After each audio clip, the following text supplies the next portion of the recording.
আমের সময় হয়ে গেছে, অনেক আম উঠেও গিয়েছে। আর এই আমের সময় আমের মিষ্টি আচার করব না তাই কি হয়?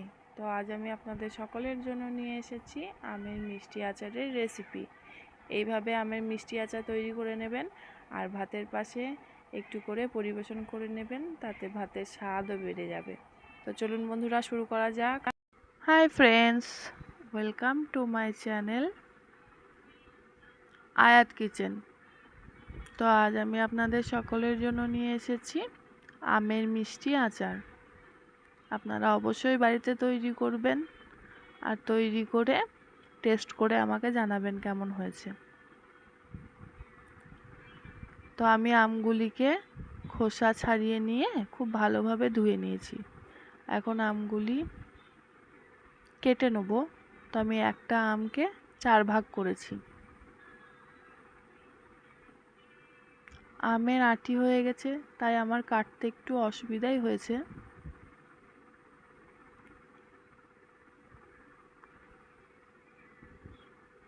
তো এখন আমি আমগুলিকে কেটে নিচ্ছি। কেটে নেওয়ার পর ভেতরে যে বিচি আছে, বিচিটাকে বের করে দিচ্ছি।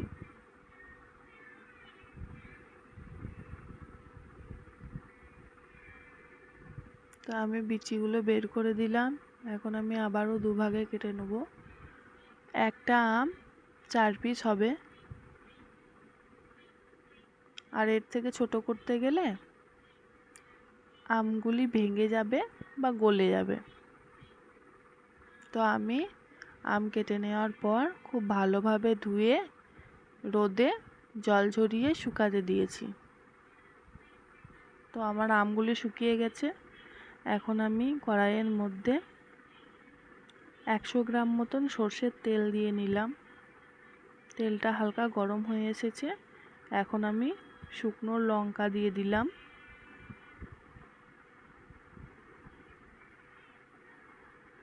এবার আমি তেজপাতা অ্যাড করব। তো আমি তেজপাতাও অ্যাড করে নিলাম।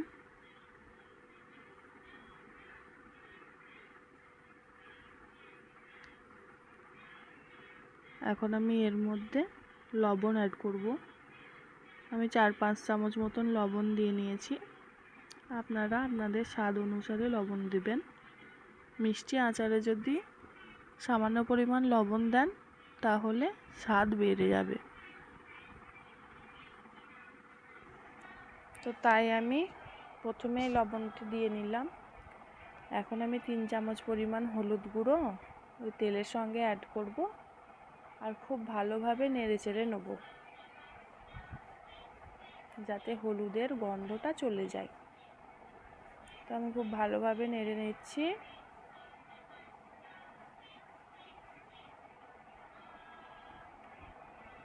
দেখুন আমার তেল গরম হয়ে গেছে, হলুদের রঙও বদলে গেছে। এই অবস্থায় আমি আগে থেকে শুকনো করে রাখা ওই আমগুলি এই তেলের মধ্যে আস্তে আস্তে ছেড়ে দেব। তো আমি যতক্ষণে আমগুলি ছেড়ে দিচ্ছি ততক্ষণে আপনারা আমার চ্যানেলটিকে সাবস্ক্রাইব করে দেন, আর সাবস্ক্রাইব করে দিয়ে পাশে থাকা বেল আইকনটি টিপে দেবেন। তাহলে সবার প্রথমে আমার ভিডিও আপনাদের কাছে পৌঁছে যাবে। আর ভালো লাগলে লাইক করবেন, কমেন্ট করবেন আর শেয়ার করে দিবেন। আপনারা এভাবেই আমার পাশে থাকুন, তাহলে আমার ভিডিও করতে আরও ভালো লাগবে। তো আমি আমগুলি খুব ভালোভাবে প্রথমে কষে নিলাম। কষিয়ে নেওয়ার পর এখন আমি চিনি অ্যাড করছি। আপনারাও চিনি অ্যাড করবেন, চিনিটা স্বাদ অনুসারে। আমি অল্প চিনি দিয়েছি, আপনারা চাইলে বেশিও দিতে পারেন। আমার মোটামুটি 3 কিলো আমে 1 কিলো মতন চিনি লেগেছিল।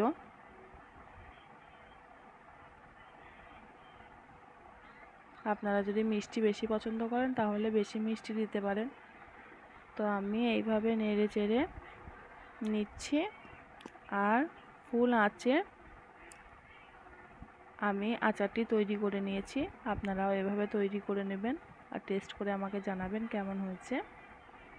আমার ভিডিও দেখার জন্য আপনাদের অনেক অনেক অনেক ধন্যবাদ।